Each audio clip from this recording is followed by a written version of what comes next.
Hi, my name is Boris Mono, I'm a film editor based in Hamburg, Germany. And this is kind of a different video that you are usually used to my channel. I always wanted to chat with other YouTubers or bloggers, mainly of course about traveling, backpacks, packing, etc. and that kind of stuff, but not necessarily just about those topics. So that is why I just started this new type of videos, and maybe this is going to be a series if you all like this type of videos. So in this first video I'm talking to Tom from Packhacker. We were actually talking so much that we had to split up the video in 2 episodes, and the second episode probably will be online next week or in a couple of days. Yeah, and as I said, this is basically just something for me to do a friendly chat with other fellow YouTubers or people that are interested in the same things like me, for instance. So please enjoy this new video and maybe this new series, which is called Talking With.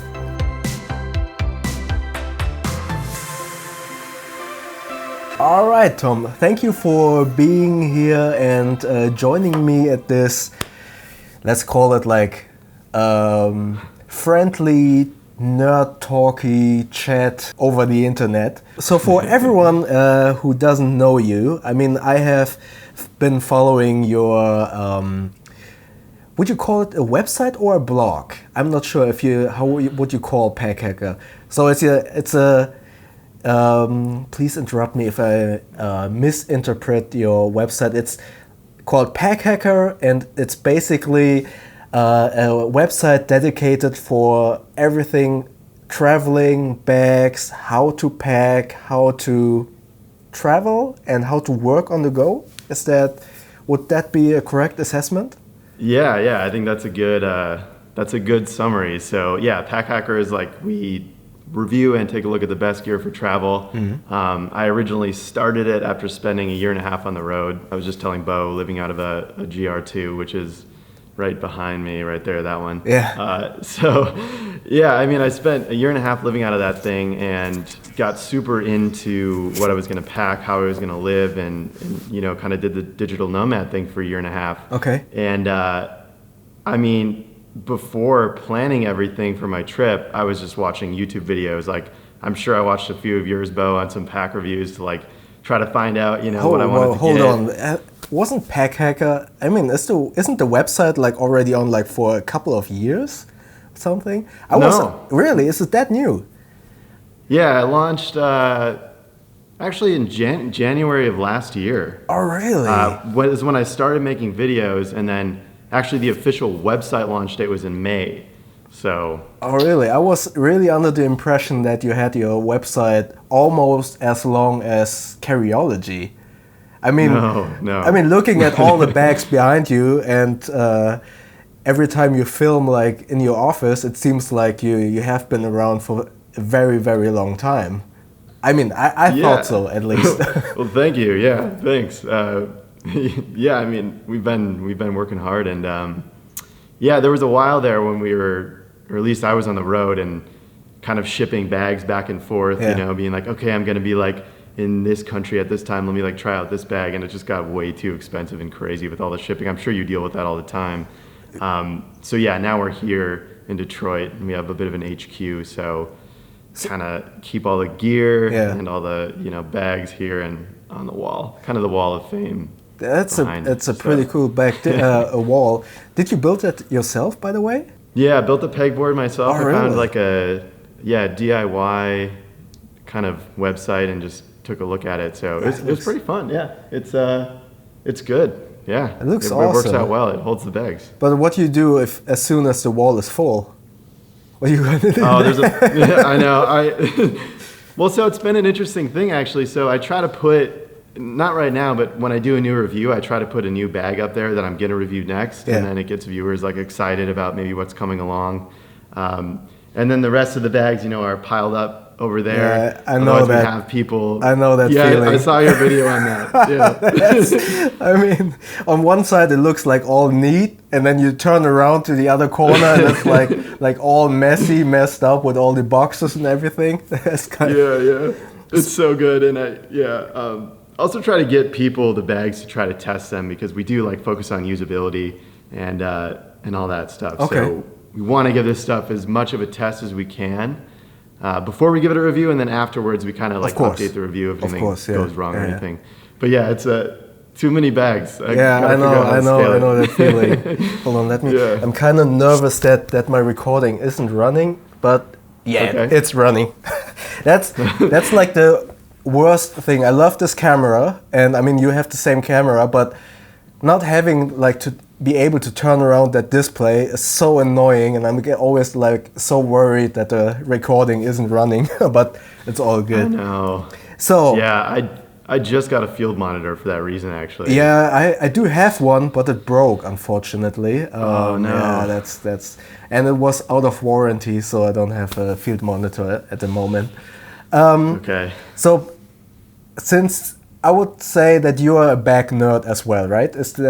Would you call yourself a bag nerd? I mean, that's what I guess most of our viewers call us, right? I mean, everyone who watches our channels or reads our blogs is like, you're a bag nerd. So the most important question that I have for finally meeting someone eye to eye that also likes bag, why bags? I mean, why do you like bags, or why did you think about starting a website and a YouTube channel that is, I would say, to 80% dedicated to bags? Why? Yeah, I don't know. I mean, you tell me. I don't know. I have no idea why I like it so much. That's why I'm asking you, right? Yeah, I think it's, well, so before I left for a year of travel, right? Like, I had been on like my first international trip, I think, when I was like 14 years old. Oh, really? I had this backpack, and it was just like a roller bag, duffel bag, like, and a backpack in one. And it was like, you know, like 500 pounds when it was empty, and like, you know, and you kind of just get, when you travel with something like that, you get annoyed by it if you're trying to, like, you know, move faster. And I sort of got into like optimizing bags and also wanting them to last a little bit longer, because, you know, even in high school, college, I would have like a backpack or something that would maybe last for like a year of school. And I was like, I just want to buy something and have it last forever. Like, I don't want to think about it, and I want to have everything organized. And then fast forward to when I was going to live out of a backpack, I was like, okay, like, I'm moving out of my apartment in New York City. I am going to like try to buy a great backpack, because that's basically going to be my home for the next year plus. And I got really into the intricacies of the design of bags. You know, I'm also a designer I do like digital design and creative direction. So a lot of that design stuff kind of comes along with it through like that obsession, and that optimization just generally kind of like scratches that itch, I guess. But I don't know, man. Like, I've thought about it a lot too. And at the end of the day, it's like, it's just a backpack. You know, but that's so much more. That's such an interesting comment, that it's just a backpack, because that's basically what so many people that aren't that passionate about bag also always say, like, it's just a bag. Why the hell do you spend? I mean, you just said you traveled with the Gorak GR2, and as far as I know, the GR2 is around like $400 or something, right? $400. Yep. And I mean, USD, many people would say like, that's totally crazy. It's just a bag. Why the hell do you spend that much money? And for me, it's like, I know why I would rather spend a little bit more on something that's high quality. But what do you usually say to someone who says like, why the hell should I spend like $200 on a Mission Workshop bag or $400 on a Gorak bag? And especially if you're not inside the US, you have to spend like so much in custom fees and international shipping, right? So what do you usually say to those people who ask you, why should I spend so much money on a bag? Yeah, I saw your Instagram story on that, of how you like accept bags, and now you have companies cover that cost for you. And I think that's really tough if you're outside of the US, especially if it's a US manufacturer or company. But what do I say to people when they ask me why I'm so obsessed with bags? I don't know. Like, on one hand, like, you know, it's totally up to them and how they want to carry their stuff, right? So if you want to go buy like a $20 backpack on Amazon from some no-name brand and that works for you, I think that's great. Yeah. But for me, and especially for that trip, like buying something that lasts. And when you do use a bag that's been designed well, you can just feel it. Of course. Yeah. And it's something that you don't even necessarily have the awareness of unless you're like a bag nerd like us, right, Bo? Yeah. But when you do get a good design bag in your hand, you're like, whoa, I never even knew that this existed. Like, oh, there's a spot for that. Oh, they thought through this. They thought through, X, Y, Z and the other thing. And like, that is a really great feeling just to have everything, at your fingertips and organized. Yeah. A lot of people do. I met traveling too. Like they don't even realize that they have a problem. They're like, because we do travel gear, but they're like, I'm carrying all this stuff around. It's so heavy and I hate it. And like, there's a solve for that. And it's like getting like 2 merino wool t-shirts instead of like 12 cotton t-shirts. It's like true. Getting a bag that's going to like be durable enough and the zipper isn't going to break when you're like, in a remote village in Vietnam and you're like, oh my God, it's raining. Like, how do I protect my stuff? So, it's preparedness and it's just, kind of solving a problem that people didn't necessarily even think that they had. And like with remote work getting a lot more popular, and people are carrying around expensive laptops and they're working from the road, you need something that's going to hold up. Of course, yeah, definitely. Yeah. And speaking, you just covered the topic that you were traveling with this one bag, right? I'm really struggling. On one hand, I'm always struggling to answer the question on why spend so much for just one bag, but also trying to answer the question for myself, how do I travel with just one bag? And if I heard correctly, you were just traveling with the GR2, right? It was just that bag, right? Yep. How did you do that? Because I'm still struggling to travel with just one bag. But mainly the main reason why I haven't been able to travel with one bag is the equipment, because if I travel for work, it's lots of equipment. But if I travel on vacation, then I don't have that much equipment, but I still have, and that does sound strange for a man, but my DOP kit is pretty big because I wear contact lenses, for instance, and I have hard contact lenses, and the solution for the contact lenses, the bottles are that big. They are only available in, I think, 300 milliliters. So that's already making it really hard to travel with just one bag, because I have to check in all those liquids. But what are your tips? How do you travel with just one bag? Yeah, so when I was planning for my trip, I researched it for months. I was really? On Carryology. Yeah. I was, there's this guy, he's a contributor of Carryology, Zeke. He's the aviator camera gear guy. He made a video on one bagging, and I think it was an hour long, and I think I watched that video 4 times in a row and just kind of internalized how he was packing everything. And I think he took it for 3 weeks, but I'm like, oh my God, I'm gonna do this for a year. A bunch of other digital nomads, I looked at their blogs. Jody Edinburgh of Legal Nomads was super helpful. James Clear, he's a blogger. Nomad List, really great site as well. So I kind of at the beginning when I was planning all this stuff, I soaked everything in, and then I just tried to make everything as minimal as possible. So for your contact lens issue, I would be curious if you could put that in maybe a separate, smaller 3 ounce or under, or 100 milliliter or under, container, and then have that optimized, right? Yeah, that would be a good idea. I never, truth to be told, that would be the easiest solution, and I have no idea why I haven't thought about it, to be quite honest. I don't know if it's a special container or something, but I don't know as well. Yeah, I need to check. Minimizing everything, everything in my life just needed to get shrunk, right? Yeah. So I looked for the smallest stuff, the lightest stuff, and I wrote an entire article on what I traveled with for a year, so you can check that out on the site. And I'm thinking about doing more video content on that soon because I think that'd be interesting. But it is really hard to like minimize it, and especially when you're getting in that lifestyle of like, okay, this is all I'm gonna have. Like, let's make it all good, and like this is what I'm gonna live with. So it's harder now because with the camera gear. So I shot all Packhacker videos just with an iPhone and natural light on the road for probably the first 6 to 8 months of the channel. Okay. And you know, it was way easier carrying around an iPhone and like a little lav mic. Of course, yeah.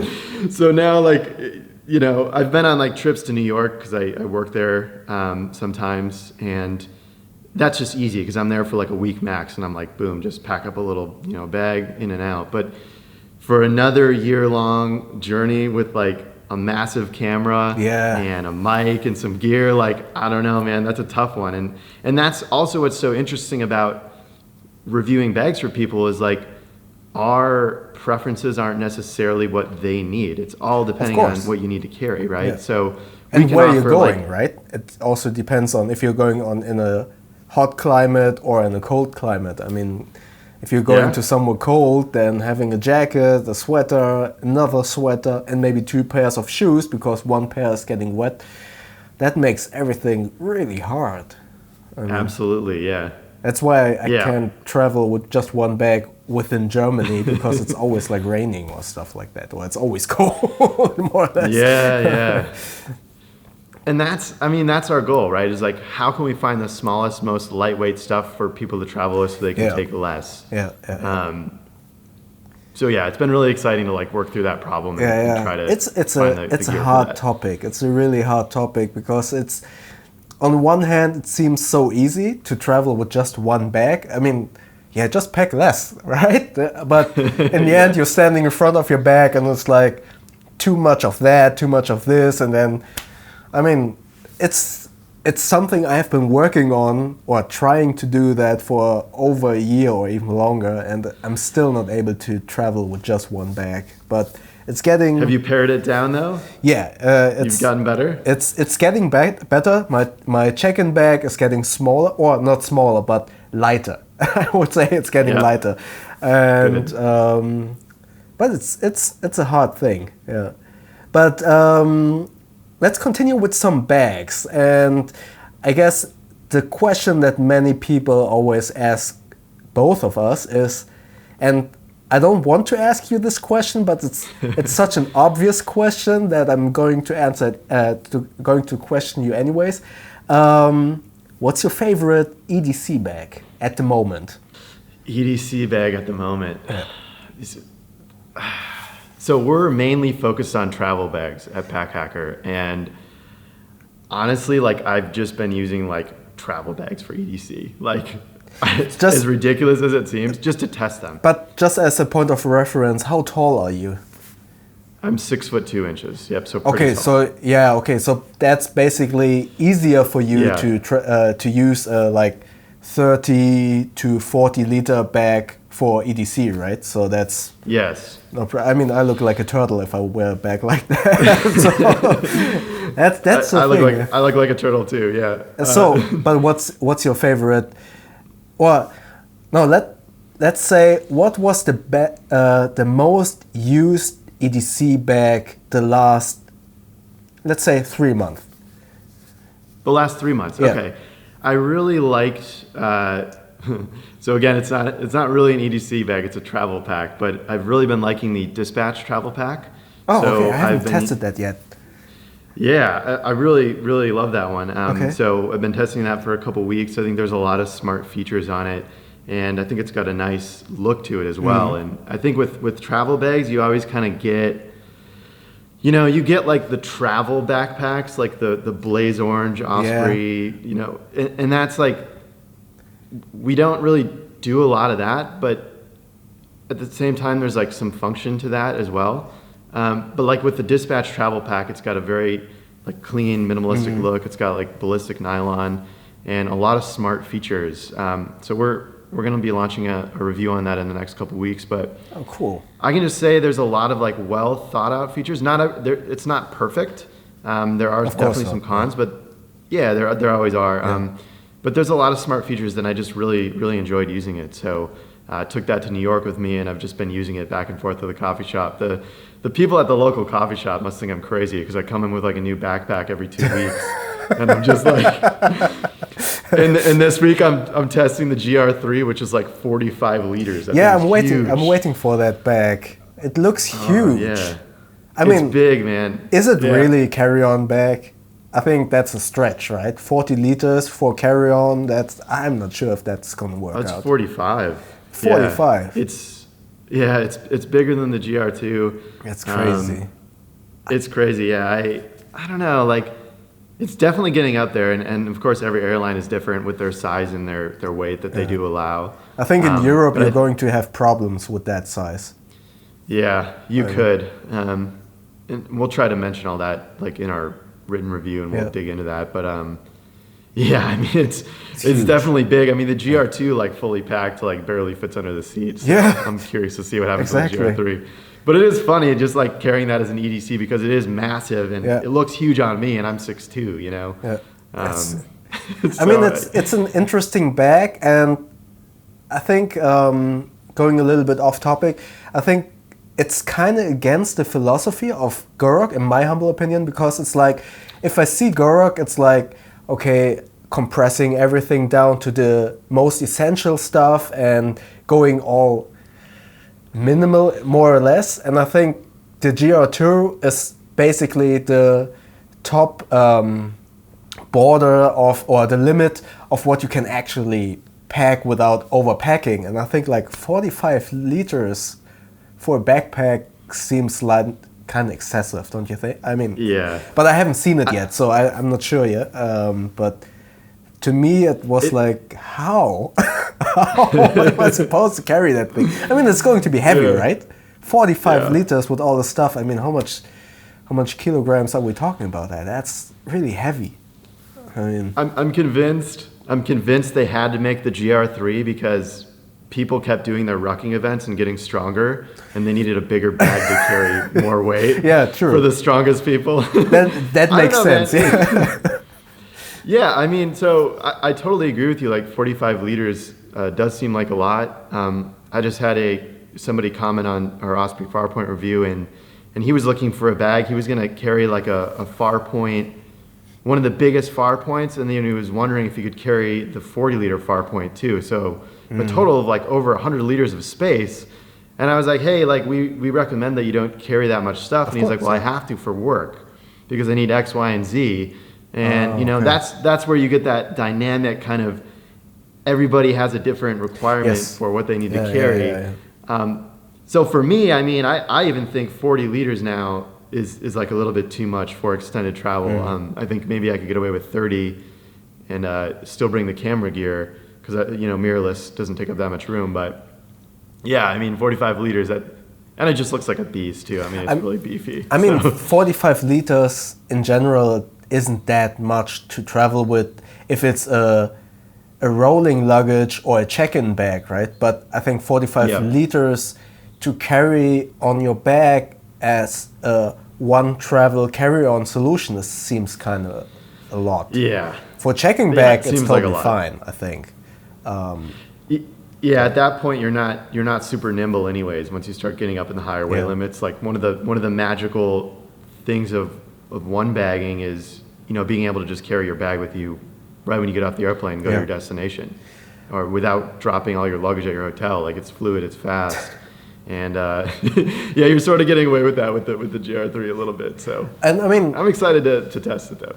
Okay, and speaking of, let's call it carefully terrible ideas, what's the worst bag that you have ever come across? I mean, usually, we are all human, and usually we memorize what's better than what's good, to be quite honest. So what's the worst bag you have ever reviewed in your lifetime? Oh man, we try not to review bad bags on the channel. We do, like, we're not going to get like a cheap $20 Amazon bag and review it on the channel probably because it's just not worth the time. It's not worth anybody's time. No, I mean not necessarily a bag that you have reviewed, but maybe in your school, in your school time. I know that when I went to high school, I had a couple of bags that were not that great, right? So that would be interesting.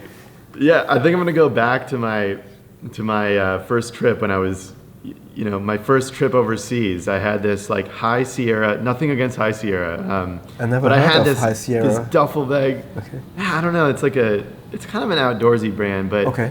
It was like this duffel bag, roller, backpack, big orange monstrosity. And it was just like, again, it was like,